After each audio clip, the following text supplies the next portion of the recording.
प्यारे बच्चों, मैं आपके लिए अलजेब्रा का बहुत शानदार क्वेश्चन लाया हूं। देखने में आपको लग रहा होगा इस क्वेश्चन में क्या है, लेकिन जब मैं इसको पूरा समझाऊंगा डिटेल में तो आपको पता चलेगा कि आपको बहुत सारी नई चीजें शायद पता चल जाए। तो आइए इस क्वेश्चन को देखते हैं। देखिए लिखा है x बराबर √25, तो x की वैल्यू क्या हो।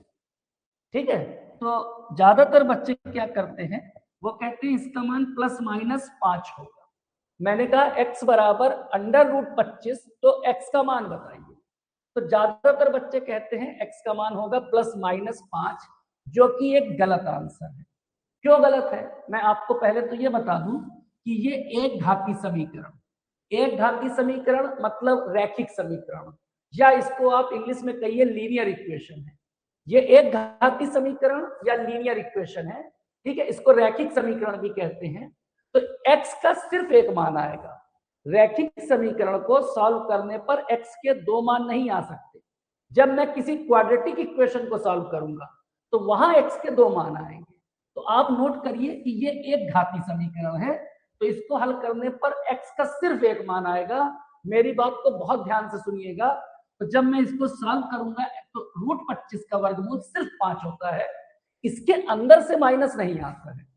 तो 25 का वर्गमूल ±5 नहीं, सिर्फ 5 होता है। यानी यहां पर जब मैं x को सॉल्व करूंगा तो √25 का वर्गमूल होगा सिर्फ 5। तो इस सवाल का आंसर आएगा +5, ना कि ये। अब बहुत सारे बच्चे कंफ्यूज होंगे कि हमने तो ±5 भी पढ़ा है, तो वो बता दूं आपने कहां पढ़ा है। अगर मैं आपको एक क्वाड्रेटिक इक्वेशन दे दूं, फॉर एग्जाम्पल मैं आपको दे रहा हूं x² इक्वल 25, यहां ध्यान दीजिए, x² इक्वल टू 25। तो बच्चों को लगेगा अरे सर जी आपने तो यही दे दिया है। तो नहीं, नोटिस करिए, ये रैखिक समीकरण है, एक घाती यानी लीनियर, और ये क्वाड्रेटिक इक्वेशन है। और क्वाड्रेटिक इक्वेशन को सॉल्व करने पर x के दो मान आते हैं। जैसे कि मैं यहां पर देख रहा हूं x² बराबर 25 है, तो जब मैं इसको x लिखूंगा तो आप कहेंगे सर जी ये तो √25 होगा, और ये समीकरण और ये समीकरण तो सेम होगा। तो ऐसा नहीं है, ये अलग समीकरण है, ये अलग समीकरण है। जैसे यहां पर मैं एक घात करूंगा दो घात से, यहां पर प्लस माइनस आएगा। प्लस माइनस अंदर से नहीं बाहर आ रहा है, यहां पर आएगा प्लस माइनस। और अभी भी मैं कह रहा हूं कि 25 का वर्गमूल 5 ही होगा। तो जैसे ही मैं इसको सॉल्व करूंगा तो x बराबर आएगा +-5 +-5। यहां पर x के दो मान आए हैं, कारण ये द्विघात समीकरण है, और द्विघात समीकरण में x की दो वैल्यू होती है। और ये लीनियर इक्वेशन रैखिक समीकरण है, इसमें x का सिर्फ एक मान आएगा। उसके बाद मैं समझा दूं कि रूट के अंदर से मैं पॉजिटिव वर्गमूल लूंगा तो 25 का वर्गमूल 5 होगा। यहां पर भी देखिए मैंने 25 का वर्गमूल 5 ही लिया है, और बाहर आपको प्लस माइनस दिख रहा है। ठीक है, तो ये द्विघात है। अच्छा, इसमें चाहे मैं यहां पर +5 रखूं चाहे -5, ये दोनों इक्वेशन को सेटिस्फाई करेगा। ये दोनों वैल्यू इक्वेशन को सेटिस्फाई करेगी। जैसे मैं 5 रखता हूं तो 5 का स्क्वायर 25, इधर 25 है। -5 रखता हूं तो -5 का वर्ग करूंगा तो भी 25, इधर भी 25। मैं इसको देख रहे हैं आप, तो प्लस रखने पर भी ये सेटिस्फाई है, माइनस रखने पर भी सेटिस्फाई है। जबकि अगर मैं यहां पर +-5 ले देता तो यहां पर 5 बराबर 5 तो आ जाता, लेकिन जब मैं -5 रखता तो -5 बराबर 5 तो ना होता, क्योंकि इससे तो 5 ही निकलेगा। ठीक है, तो यहां पर सिर्फ आंसर क्या होगा, +5, और यहां पर क्या आंसर होगा, +-5। द्विघात होने के कारण इसके दो मान है, और एक घात होने के कारण इसका एक मान है। क्या यहां तक आपको मेरी बात समझ में आई? ठीक है, तो आप ये ना सोचिए कि ये समीकरण और ये समीकरण सेम है, ऐसा नहीं है। अब बहुत सारे बच्चे मुझसे पूछते हैं यहां पर प्लस माइनस लगाने का कारण, वो भी हम समझा देते हैं अगर आप यहां तक सहमत है तो। ठीक है, आइए ये रीजन भी समझ लें।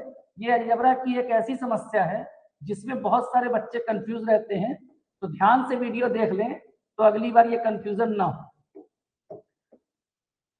ठीक है, आइए आप मुझसे क्या पूछ रहे हैं, ये प्लस माइनस कहां से आया। तो जरा आप गौर करिए, x² = 25, क्या मैं इसको ऐसे लिख दूं, x² -25 = 0। अच्छा, फिर क्या मैं ऐसे लिख दूं, x² - 5 का स्क्वायर बराबर 0। अब आप ध्यान दीजिए, तो ये बन गया ए स्क्वायर माइनस बी स्क्वायर बराबर 0, ये एक्स है। तो आपको याद होगा इसको एक बार x प्लस 5 और एक बार x माइनस 5 बराबर 0 लिखा जा सकता है। मैं रीजन क्लियर कर रहा हूं कि प्लस माइनस कहां से आया। तो इसको ए स्क्वायर माइनस बी स्क्वायर, तो एक बार ए प्लस बी, एक बार ए माइनस बी बराबर 0। यहां तक क्लियर है। अब आप बताओ, एक बार मैं इसको 0 के बराबर करूंगा, यानी x plus 5 equal 0, then x equal आएगा -5, और एक बार मैं इसको 0 करूंगा तो x माइनस 5 इक्वल 0, तो आपका रिजल्ट आएगा x बराबर +5। अब आप ध्यान दें -5 आया, अब आप ध्यान दें +5 आया। इसका मतलब x के दो मान हुए +-5। इसीलिए मैं बाहर प्लस माइनस वहां पर डायरेक्ट लिख दे रहा था। मैंने सोचा इतना लंबा कॉन्सेप्ट जरूर है, तो अब आप देखिए प्लस और माइनस क्यों आए हैं। तो जब हम लोग एग्जाम में करते हैं तो डायरेक्ट कर देते हैं। पहले आप ये समझ गए हैं कि प्लस माइनस क्यों आया है, यहां से आया एक बार माइनस, वहां से आया एक बार प्लस। अब एग्जाम में क्या किया जाता है, ये हो गया होगा उम्मीद है, ठीक है। अब मैं ये कह रहा हूं कि जैसे एग्जाम में आ जाए तो कहां हम बार बार पूरा करेंगे, तो यहीं पर मैं लिख देता हूं x स्क्वायर बराबर 25, तो x बराबर प्लस माइनस √25, और आपको बता देता हूं प्लस माइनस 5, यही हमारा आंसर है। तो ये प्लस माइनस क्यों आया समझ गए, लेकिन ये क्वाड्रेटिक में आएगा, लीनियर इक्वेशन में ऐसा नहीं होगा, वरना आपका सवाल गलत होता है। ठीक है बच्चों, बहुत बहुत धन्यवाद।